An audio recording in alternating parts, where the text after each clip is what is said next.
साधु का कोई गणवेश नहीं होता, ये तो एक पहचान है, भक्ति का एक उपांग है।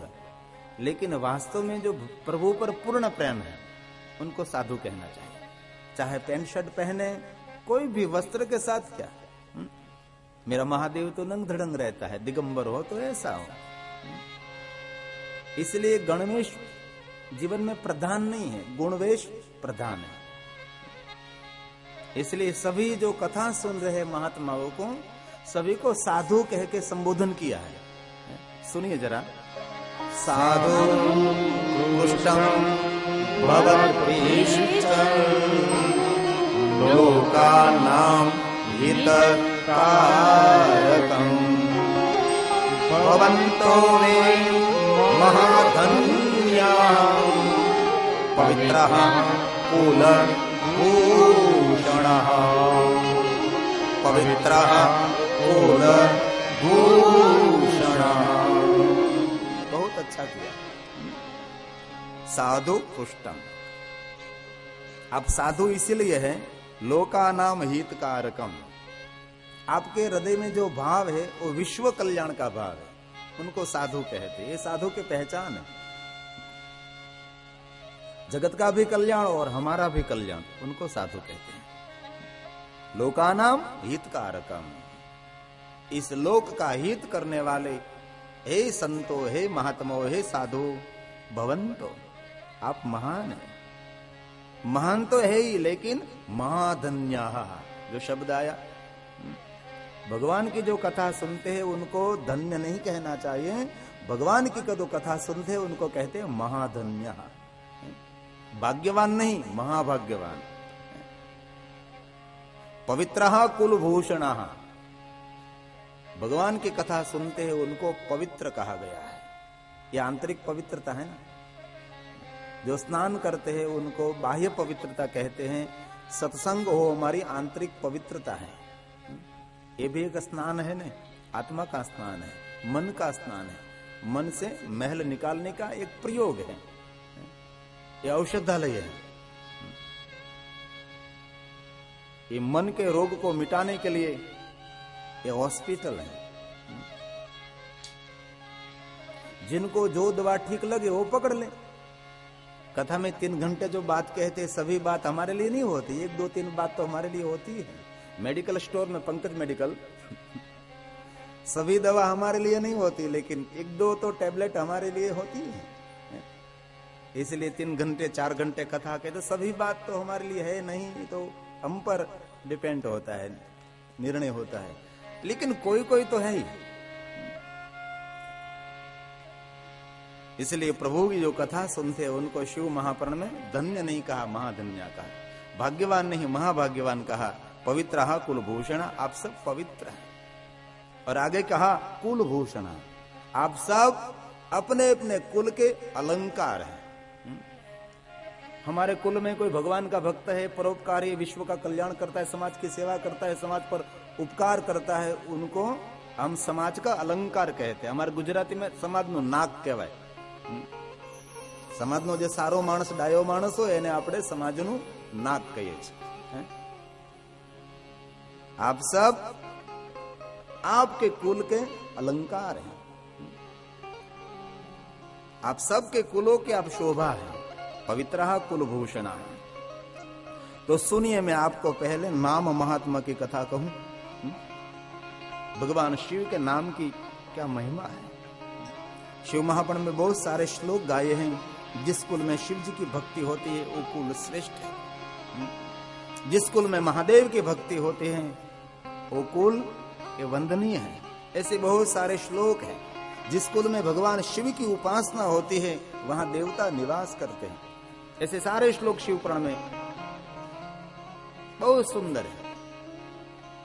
जिनके हृदय में भगवान शिव की भक्ति है उनको पाप स्पर्श नहीं कर सकता। जैसे खैर को अंगार को स्पर्श कर दिया और जलकर भस्म हो गए, वैसे ही जो शिव भक्ति करते हैं, महादेव का भजन करते हैं, उनको कोई भी पाप स्पर्श नहीं करता।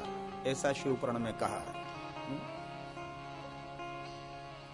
सूत ने कहा है, महात्माओं, जिनके मुख में से भगवान शिव जी का नाम निकल रहा है वो मुख नहीं है, वो पावन तीर्थ है। सुनिए जरा। श्री शिवाय नमस्तोभ्यं मुखं व्याहरते यदा तन्मुखं पावनं तीर्थं सर्वपाप विनाशनम् सर्वपाप विनाशनम्। तन्मुखं पावनं तीर्थ, उनका मुख पावन तीर्थ है। जिनके मुख में से भगवान शिव का नाम निकल रहा हो। श्री शिवाय नमस्तभ्यम। कई लोग ओम नमो शिवाय बोलते, ओम नमो नहीं, ओम नमः। ओम नमक भी नहीं, नमः भी नहीं, ओम अ उ म, ओम नमः शिवाय, अथवा ओम शिवाय नमः, अथवा श्री शिवाय नमः। परंतु ऐसा तो बोलना ही नहीं चाहिए ओम नमो शिवाय। नमो नहीं, नमः।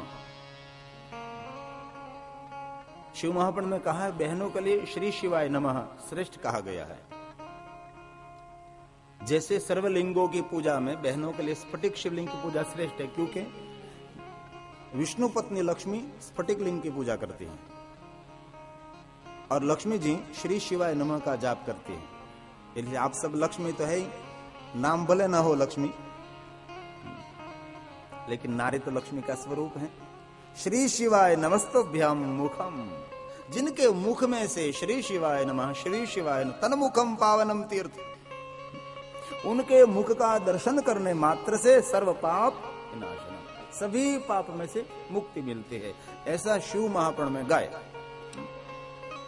सुनिए जरा। तन्मुखम च तथा यो वे पश्यन्ति प्रीतिमान नरः तीर्थजन्यफलं तस्य भवन्ति सुनिश्चितम्। बहुत सुंदर कहा। तीर्थ में जाने से जो फल मिलता है वो फल पश्यन्ति એટલે देखना, जिनके मुख में से शिव जी का नाम निकल रहा, उस मुख का दर्शन करने से, देखने से तीर्थजन्य फलम तस्य, तीर्थ की यात्रा करने के समान फल मिल जाता है। किसी की मानव के मुख में से ओम नमः शिवाय मंत्र बाहर निकले, शिव का मंत्र निकल रहा है, मुख में शिव का नाम निकल रहा है, यही समय उनके मुख का दर्शन करने मात्र से तीर्थजन्य फलम। और जिनके मुख में से शिव का नाम निकल रहा है, उनके मुख का दर्शन की जो इतनी महिमा है, तो जिसके मुख में से निकल रहा है शिव का नाम, उनकी महिमा तो कौन गा सके। इसलिए शिव महापुराण में एक बार नहीं अनेक बार कहा है कि सामान्य मानव शिव का भजन नहीं कर सकता। भुवन के सभी देवताओं की कृपा होती है और महादेव की पूर्ण कृपा हो तब शिव जी की भक्ति कर सकता है, तब वो शिव का भजन कर सकता है। इसलिए महादेव के भक्तों को कभी सामान्य नहीं समझना चाहिए। शिव का भक्त दर्शनीय है। शिव महापुराण में तो बहुत सारे श्लोक मैंने निकाल रखे हैं, इसमें से अध्ययन करते करते करते करते कोई कोई श्लोक आपको सुना रहा हो, इसीलिए कि मेरी बात पर भरोसा हो आपको। ये जो हम कह रहे हैं उनका वो सिद्धांत है। कोई भी बात का सिद्धांत ये श्लोक है ना। तो सुनिए भाव से आप। शिव नाम विभूति तथा रुद्राक्ष एतत्त्रयं महापुण्यं त्रिवेणी सदृशं संवृतं त्रिवेणी सदृशं संवृतं। शिव नाम, विभूति और रुद्राक्ष, एतत् त्रयम महापुण्यम, ये तीनों पुण्य देने वाले नहीं है, वो तीनों महापुण्य देते हैं। जहां शिव की बात आती है वहां पुण्य नहीं रहता, वहां महापुण्य हो जाता है, क्योंकि महादेव जी है ना। जिनके अंग पर विभूति हो, मुख में शिव नाम हो, और कंठ में रुद्राक्ष हो, एतत्त्रयम् महापुण्यम त्रिवेणी सदृश, त्रिवेणी गंगा यमुना और सरस्वती तीर्थराज प्रयाग उनके समान वो पुण्य देता है। जिनके कंठ में रुद्राक्ष हो, जिनके मुख में नीलकंठ का नाम हो, जिसके भाल में भस्म का त्रिपुंड हो। इस मानव को पुण्य नहीं, इस मानव को महापुण्य मिलता है। इसलिए कभी रुद्राक्ष को, शिव नाम को और विभूति को सामान्य नहीं समझना चाहिए, वो श्रेष्ठ है। शिव महापुराण में कहा है, जिसके भाल में भस्म का त्रिपुंड, कंठ में रुद्राक्ष, मुख में शिव नाम, ऐसे मानव का दर्शन दुर्लभ है। ऐसे व्यक्ति का दर्शन भी जीवन में दुर्लभ है, वो श्रेष्ठ दर्शन है। भगवान व्यास ने वो गाया है, एतत्त्रयं शरीरेश्च यस्य तिष्ठति नित्यशः तस्यैव दर्शनं लोके दुर्लभं पापहारकम्, दुर्लभं पापहारकम्। त्रयं शरीरेश्च यस्य तिष्ठति नित्यशः, नित्य जिनके अंग पर वो तीनों विराजमान रहता है, विभूति, रुद्राक्ष और शिव नाम, तस्यैव दर्शनम लोक, इस लोक में उनका दर्शन वो दुर्लभ कहा गया है। जैसे दुर्लभो मनुष्य देहो, इस मनुष्यों में बाल में भस्म, रुद्राक्ष, शिव का नाम, ऐसे कोई मानव का दर्शन वो श्रेष्ठ माना गया है, वो दुर्लभ कहा है। ये सब भगवान व्यास ने गाया है। इसलिए विभूति, रुद्राक्ष, शिवनाम जीवन के उद्धार के लिए श्रेष्ठ कहा गया है। विभूतिर्यस्य नो भाले न अंगे रुद्राक्ष धारणम नास्ये शिवमय वाणी तम तयजेत अधमं यथा, तम तयजेत अधमं यथा। भगवान व्यास ने कहा है, कोई दुख लगा तो क्षमा करे। जिनकी वाणी में शिव नाम न हो, ना अंगे रुद्राक्ष,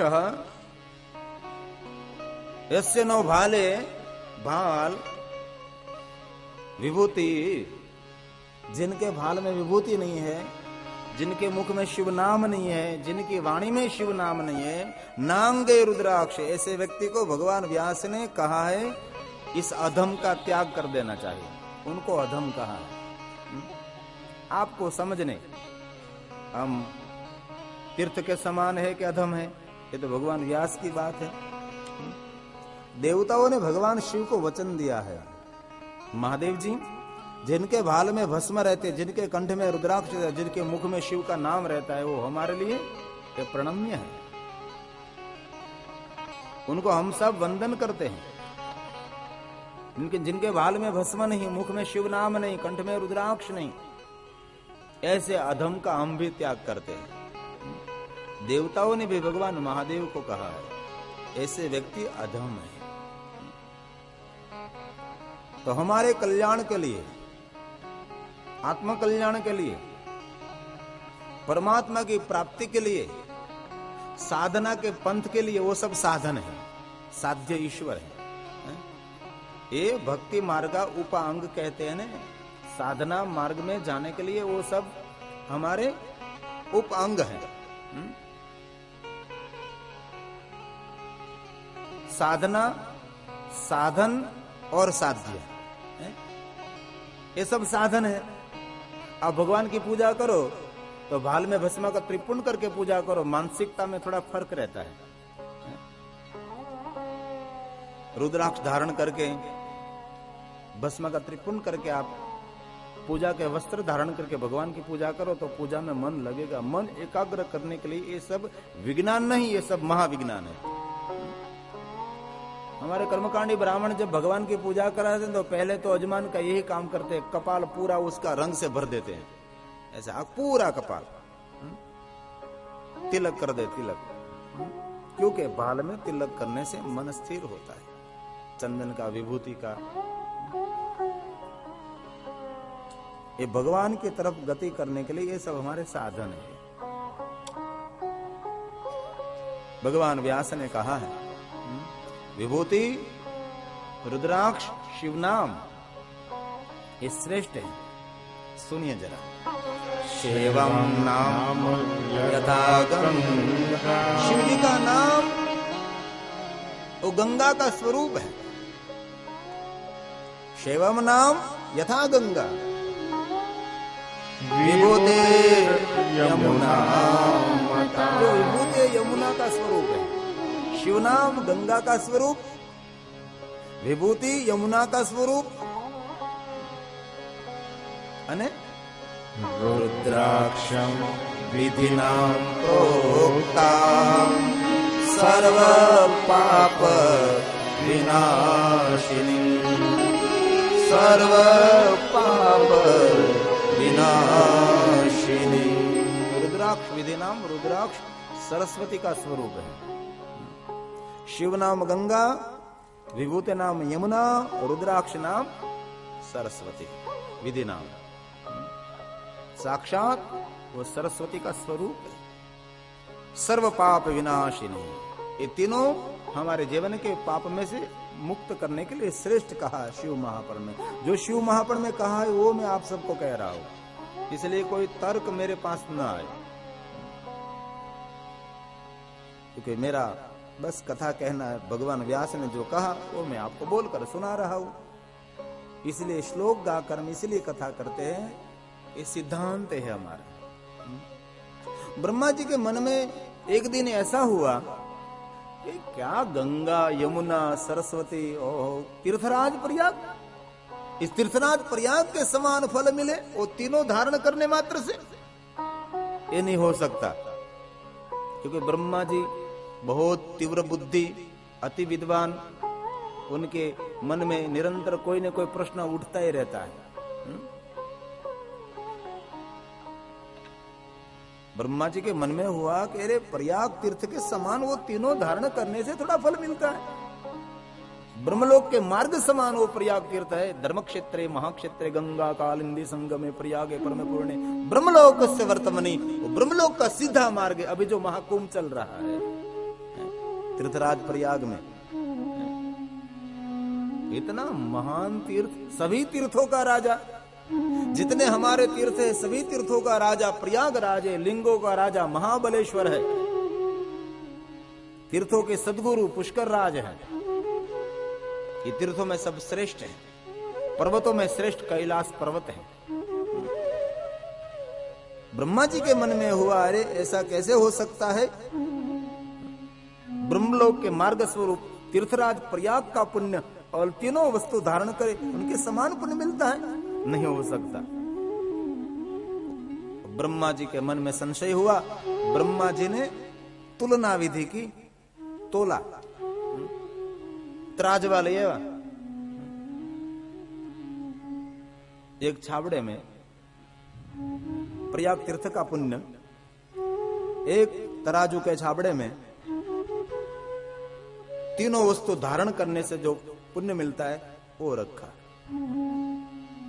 भगवान व्यास ने शिवपुराण में कहा, तदेवं तुलिनम पूर्वे, एक समय पूर्वे, तदेवं तुलिनम पूर्वे ब्राह्मणा हित कारिणा ब्राह्म समानम चैव तज्जातम तस्मात् सदा बुद्धे, तस्मात् सदा बुद्धे। ब्राह्मण हित कारण। ब्रह्मा जी कोई सामान्य देव नहीं, जगत का हित करने वाला देव है। ब्राह्मण हित कारण। कोई भी बात तीव्र बुद्धिजीवी सुनकर स्वीकारता नहीं, पहले विचार करता है। इसलिए ब्रह्मा ने स्वीकारा नहीं, ब्रह्मा ने प्रयोग किया है, क्योंकि ब्रह्मा जी जगत का हित करने वाला है। ऐसे बस सुन लिया और स्वीकार लिया।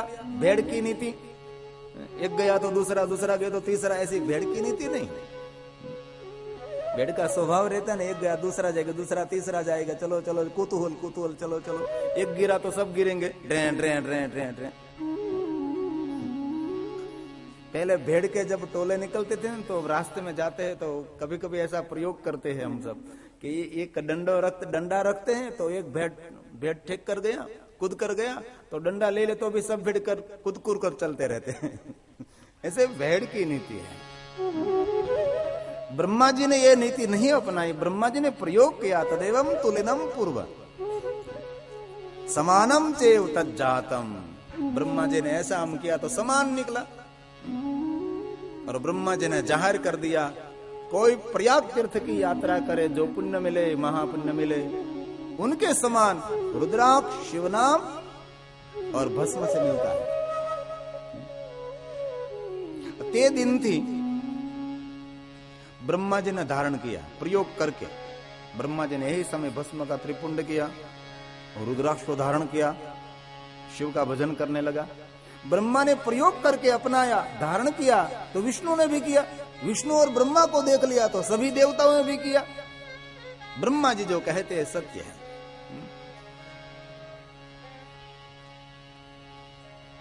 वहां से देवताओं ने, ब्रह्मा ने, विष्णु ने, ऋषि मुनियों ने, सभी ने भस्म, शिव नाम, रुद्राक्ष को धारण किया और स्वीकार लिया है। और व्यास जी ने कहा है, तदिनम ही समारंभ्य, तदिनम समारंभ्य, समारंभ कहते हैं ना तुलना विधि, तोलने की विधि की। ते दिन से, यही दिन से ब्रह्मा ने, विष्णु ने, देवताओं ने स्वीकार लिया है। ब्रह्मा विष्णुवादि सुरे धार्यते तृतीयं तत्र दर्शनात् पाप हारकम्, दर्शनात् पाप हारकम्। ब्रह्मा ने, विष्णु ने, देवताओं ने, ऋषि मुनियों ने, मानवों ने, दानवों ने, सूर असुर सभी ने इस भस्म, रुद्राक्ष, शिव नाम का स्वीकार किया है, क्योंकि सर्व पाप हारकम, ये तीनों सर्व पाप में से मुक्त रखते हैं। भगवान व्यास ने शिव महापुराण के अंदर रुद्राक्ष और शिव नाम और भस्म की बहुत महिमा का गान किया है। पहले थोड़ा सा भस्म का महात्म्य समझे। भस्म एक औषधि है, भस्म के बहुत प्रकार है। द्विविधम भस्म संप्रोक्तम सर्वमंगलदं परम तत्प्रकारमयं अक्षे सावधान तया शृणु, सावधान तया शृणु। आप सब सावधान बनकर सुनिए, क्योंकि भस्म के जो प्रकार की मैं महिमा का गान कर रहा हूं, सर्व मंगलदम परम, मानव मात्र का वो मंगल करने वाली कथा है। सर्व मंगलदम परम तद प्रकारमयहम, भस्म के बहुत प्रकार है। महाभस्म, उनके बहुत पेटा प्रकार है। श्रोत भस्म, स्मार्त भस्म, लौकिक भस्म, स्वलभ भस्म और अग्नि भस्म, वेदाग्नि जनित भस्म, देवाग्नि जनित भस्म, शिवाग्नि जनित भस्म और धातु की भस्म, हीरे की भस्म, चांदी की भस्म, सोने की भस्म, बहुत सारे भस्म के बहुत विस्तार किया गया है। भगवान महादेव ने अपने मुख के द्वारा भवानी को यह भस्म महात्मा की कथा सुनाई है। भगवान महादेव ने कहा भवानी को, भवानी मानव मात्र और देव मात्र के कल्याण के लिए भस्म महात्मा में आपको कह रहा हूं। हर मानव को अपने अंग पर 32 स्थानों पर भस्म का त्रिपुंड करना चाहिए, लेकिन वो न कर सके तो भाल में भस्म का त्रिपुंड करना चाहिए। सीधी 3 रेखाएं, उनको त्रिपुंड कहते हैं ना। जिनके भाल में भस्म का त्रिपुंड रहता है, उस मानव को सप्त गंगाओं में स्नान करने का नित्य फल मिलता है। सुबह में हमने भस्म का त्रिपुंड कर लिया तो सप्त गंगाओं का स्नान हो गया, ऐसा शिव महापुराण में कहा है। सुनिए श्लोक। यानि तीर्थानि लोकेस्मिन् गंगाद्या सरिताश्रयः स्नातो भवति सर्वत्र ललाटे त्रिपुंड्रकम् ललाटे त्रिपुंड्रकम्। ललाटे त्रिपुंड जिनके बाल में, ललाट ललाट पट पाव के किशोर चंद्र शेखर, जिनके ललाट में भस्म रहती है, उस मानव को नित्य सप्त गंगा का स्नान का फल मिलता है। जिनके भाल में भस्म का त्रिपुंड हो, उनका दर्शन करने मात्र से तीर्थजन्य फल प्राप्त होता है, और जिनके भाल में भस्म का त्रिपुंड हो, उनकी निंदा करने से हमारे पुण्य का क्षय हो जाता है।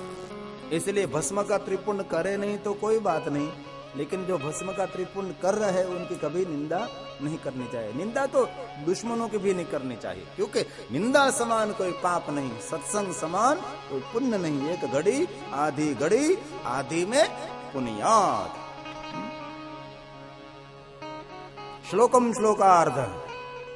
पूरा श्लोक न सुन सके, आधा श्लोक सुन ले तो भी उनके पाप में से मुक्ति मिलती है। तो ब्राह्मण, क्षत्रिय, वैश्य, शूद्र, स्त्री, विधवा, बालक, ब्रह्मचारी, गृहस्थ, वानप्रस्थी, सन्यासी, व्रती सब भस्म धारण करने के अधिकारी है। मेरे महादेव के दरबार में कोई भेद नहीं है, महादेव का दरबार अभेद है, कोई भेद नहीं, निष्कपट बाबा का जीवन, और शिव जी का दरबार में कोई भेद नहीं। मूषक गोद में रहता है, सर्पकंठ में रहता है, नंदी सामने रहता है, सिंह पीछे रहता है, एक बाजू मयूर। ऐसा भगवान शिव का विचित्र दरबार है। विचित्र का अर्थ होता है अति सुंदर। बाबा के दरबार में कोई जाति भेद नहीं है, कोई ज्ञाति भेद नहीं है। मेरे महादेव का दरबार अभेद है। शिव के दरबार में कौन पुरुष कौन स्त्री, जीव की कोई जाति है भाई? ये पुरुष का जीव, स्त्री का जीव, ये पशु का जीव, ये पक्षी का जीव नहीं। जीव तो जीव है बस, और एक शिव है, दूसरा ये जीव है। माया के बंधन में जो बंध गया, माया से भ्रमित हो गया, वो जीव माया से संपूर्ण पूर्ण मुक्त है, वो भगवान शिव। जो माया को आश्रित है वो जीव, माया जिनको आश्रित है वो भगवान शिव। ये जीव संपूर्ण पूर्ण माया मुक्त हो जाए तो वही शिव के साथ मिलन हो जाता है उनका। इसलिए शिव के दरबार में कोई भेद नहीं है। आज किसी ने प्रश्न किया है कि शिवलिंग के ऊपर जो प्रसाद चढ़ता है वो ले सकते हैं नहीं ले सकते? मैंने कथा में 2 दिन पहले कह दिया वो बात।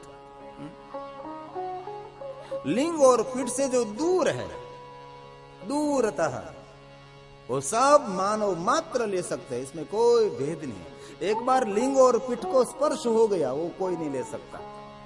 पत्रम, जलम, फलम, पुष्प आदि कोई भी नहीं ले सकता। लिंग ऊपर, पीठ के ऊपर चढ़ा दिया वो कोई अधिकार नहीं है। वो ले सकता है तपोधन ब्राह्मण, जो शिव की पूजा का अधिकारी है। शिव महापुराण में उनकी कथा है तपोधनों की। ब्राह्मण की एक जाति होती है तपोधन, भगवान शिव जी ने उसको वरदान दिया है, जो चंडी पुत्र कहते हैं उनको। शिव जी के लिंग पर, पीठ पर जो अर्पण होता है सब ये लोग ले सकते हैं। और तपोधन न हो तो 10 नाम गोस्वामी, गिरी, पुरी, भारती, वन, अर्ण, तीर्थ, सागर, तीर्थ, जो हमारे 10 नाम है, गिरी, पुरी, भारती, उतारे शंकर ने आरती। जो शिवालय के पुजारी होते हैं ना, यहाँ तो कम होते हैं, लेकिन गुजरात में तो गांव गांव में गिरिपुरी भारती होते हैं। जो गोस्वामी, जो अतीत साधु हैं, शिव जी पर चढ़ाया हुआ सब ये लोग ले सकते हैं। लेकिन उनमें भी एक नियम रखा है, वहां कोई तपोधन ब्राह्मण अतीत साधु न हो तो उनका क्या करें? ये सब लेकर शालिग्राम शिला संगात याति पवित्रता, शिव जी के लिंग पर, पीठ पर जो चढ़ा दिया वो सब वस्तु लेकर शालिग्राम भगवान को स्पर्श करा दो, बाद में ले सकते हैं, खा सकते हैं। पहली शिव जी की पूजा तपोधन ब्राह्मण और अतीत करते हैं, जो गोस्वामी होते गिरिपुरी भारती। अंतिम पूजा वो भी करते हैं, बीच में कोई भी मानव पूजा कर सकते हैं। ये शिव महापुरुष की बात है। किसी ने पूजा चढ़ा दी, वो पूजा उतारने है तो आप कोई उतार नहीं सकते। तपोधन ब्राह्मण और अतीत साधु, समझो वो तपोधन ब्राह्मण भी वहां नहीं है, अतीत साधु गिरिपुरी भारती भी वहां नहीं है, तो क्या करेंगे? तो इसमें भी उल्लेख कहा है कि वट वृक्ष के पान लेकर अथवा बिल्व पत्र के 2